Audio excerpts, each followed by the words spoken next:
Hoy quisiera compartir con ustedes un principio de la vida cristiana que algunas veces no es tan fácil de explicar, pero es que hablo con tanta gente que son buena gente, buen corazón, y como que cuando hablan acerca de Dios y acerca de la Biblia y acerca de la fe, como que usan todas las palabras justas, dicen lo correcto, pero como que falta algo. Y hoy yo quiero compartir algo porque por mucho tiempo he creído que la verdad, para ser verdaderamente comprendida, entendida, para tener una percepción de la verdad, tiene que ser vivida la verdad. Que todas las doctrinas de la Biblia, todos los principios bíblicos que recibimos a través de la palabra de Dios, son inefectivos en nuestras vidas, a lo menos que seamos totalmente dirigidos por esas verdades y que esas verdades sean asimiladas en nuestra vida. Esta es una creencia que es difícil algunas veces de explicarla, pero es una esencia de la verdad cristiana. Es que hay una diferencia grande entre un hecho y una verdad. Entre un hecho y una verdad. La verdad en la palabra de Dios es mucho más que un hecho. Un hecho puede ser algo impersonal, algo que no tiene nada que ver con nuestra vida. El sol es el sol, ese es un hecho. El universo existe, ese es un hecho. Hay tantas cosas en la Biblia que son hechos históricos. Pero escúchenme bien, la verdad es viva. La verdad es algo espiritual que nos afecta. Y un hecho, algo teológico, puede ser creído en la mente toda la vida, pero a lo mejor no afecta nada en su vida moral o espiritual. Por ejemplo, hay mucha gente que dice, yo creo en Dios. Sí, yo creo en Dios. Sí, ese es un hecho. Creemos en Dios porque Dios es real. Dios es. Y muchas personas dicen, no, yo creo en Dios. O algunas veces dicen, yo hasta tengo fe en Dios. Pero una pregunta, ¿esa verdad, para aquel que me está escuchando, es un hecho o es una verdad? Porque si es un hecho, sí, es un hecho. Dios es Dios. Y Dios, hay que tener fe en Él, porque Dios es omnipotente e infinito. Y Dios es un Dios personal. Pero una pregunta, ¿esa verdad, ese hecho en su vida, es vivido? Porque si no es vivido, es un hecho, pero no es una verdad. Y entonces, ¿en qué punto algo teológico, una verdad, yo creo en Dios, yo tengo fe en Dios, Dios es amor? ¿En qué punto entonces es un hecho teológico, un hecho bíblico, una verdad bíblica, se convierte en una verdad vivificante, algo que cambia tu vida? ¿Sabe cuándo se convierte un hecho teológico en algo de vida? En el punto donde se comienza a obedecer. Sí. Cuando yo tomo una verdad de Dios, un hecho de Dios, y someto mi vida a ese hecho.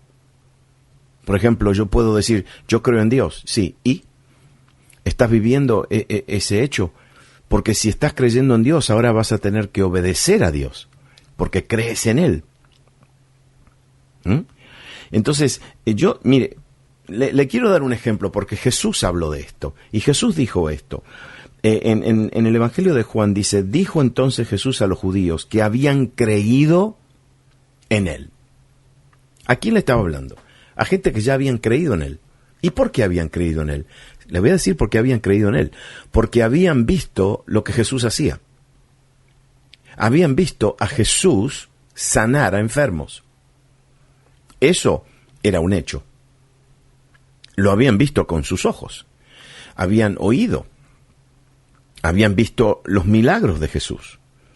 Habían visto las señales que Jesús hacía.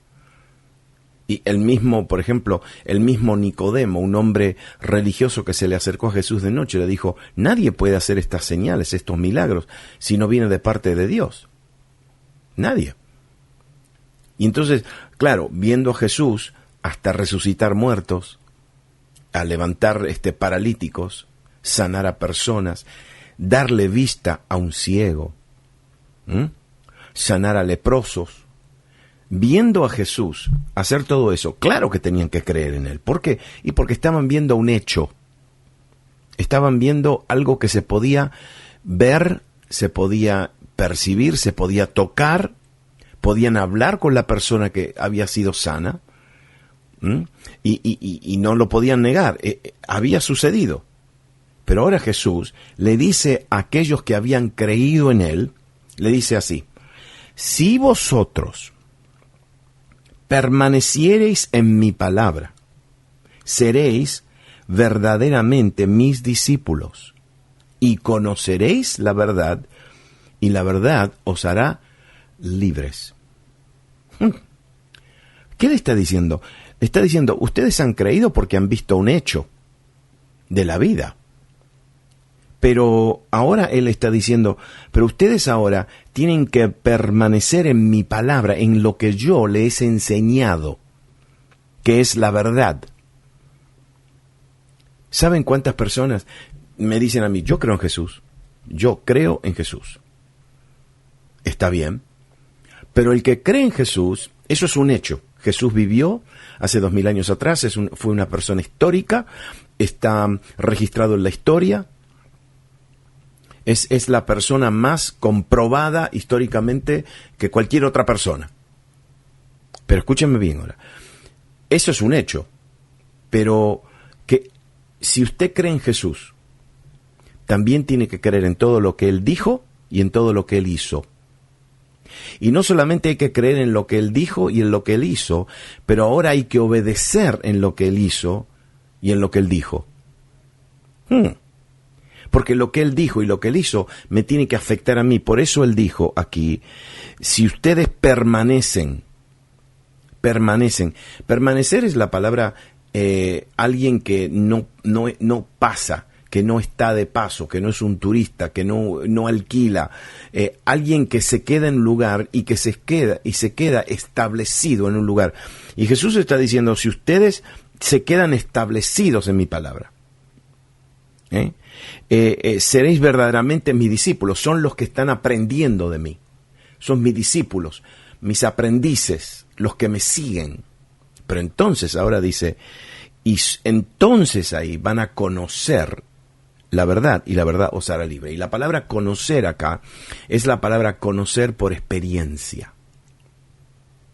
Conocer por experiencia. Todo lo que Jesús dijo. No solamente hay que saberlo porque Jesús lo dijo, porque lo podemos leer en el Nuevo Testamento, porque podemos escuchar la lectura bíblica en nuestras iglesias, porque podemos leer libros acerca de Jesús, porque podemos ver películas acerca de Jesús que están basadas en el récord histórico de Jesús. Pero eso es un hecho. Y ahora la verdad. Y la verdad, porque aquí dice, el que experimenta la verdad, lo que Jesús habló y lo que Jesús dijo, entonces esa verdad lo hará libre. Y usted va a decir, ¿libre de qué? Mire lo que dice acá. El esclavo, así que si el Hijo os libertare, seréis verdaderamente libres. ¿Y libres de qué? De pecado. Eso no significa, eso, y le voy a decir por qué el pecado es importante, porque el pecado es lo que me separa de Dios. El pecado es lo que corta mi comunión con Dios, lo que me separa de Dios. ¿Por qué? Y porque en Dios no hay pecado. Y si cuando yo cometo un pecado, me estoy separando de la comunión con Dios. Por eso la palabra me dice que yo tengo que confesar mis pecados para que no esté separado de Dios. Y por eso Jesús está diciendo acá, tienen que experimentar lo que yo dije, lo que yo hablé, lo que yo hice. Hay que experimentarlo, hay que vivirlo. Debemos estar dispuestos a obedecer si es que deseamos conocer a fondo las enseñanzas de Jesús. Tenemos que obedecer lo que Él dijo. Por ejemplo, una iglesia viva se puede distinguir. Hay una diferencia entre una iglesia viva y una iglesia muerta. La iglesia viva es una iglesia que obedece a la verdad. Una iglesia muerta solamente mantiene la cobertura, la cáscara, el cascarón de la verdad, sin entregarse nunca a la verdad. Pero la verdad, la iglesia viva hace la voluntad de Dios y es bendecida. Hay iglesias que solamente tienen el nombre de cristiano, de cristiana, tienen el nombre, tienen una Biblia vieja, antigua, que la leen de vez en cuando o la leen en otro idioma y la gente que está escuchando la enseñanza bíblica no entiende lo que se está diciendo. Sí, están leyendo los hechos bíblicos, pero no la verdad. Y yo en este día le estoy desafiando a cada persona que está escuchando y que dice ser cristiano y dice ser cristiana y dice creer y en esto y creer en Jesús. Pero la pregunta es, ¿está usted obedeciendo, está viviendo, está experimentando esa palabra? Porque si no, no va a ser verdad. La verdad se experimenta. La verdad simplemente no se acepta como algo intelectual. La verdad nos hace participar de ella. Hubo un famoso hombre de Dios en el siglo XIV que enseñaba que entendimiento y participación debían entendimiento de los principios bíblicos y la participación, es decir, el experimentar, la experiencia de la verdad, tienen que ser inseparables en la vida espiritual. Entonces él decía, el que busca comprender los mandamientos sin cumplirlos primero, y solamente adquiere el conocimiento de esos mandamientos de la Biblia por la lectura o por el estudio, es igual a un hombre que toma la sombra por la realidad. Mi sombra no es la realidad. Mi sombra es algo que se parece a la realidad, pero no es la realidad. Cuando yo recibo la verdad de Dios y no la vivo, es una sombra. Hoy los desafío a que ustedes obedezcan lo que Dios ha hablado en su palabra.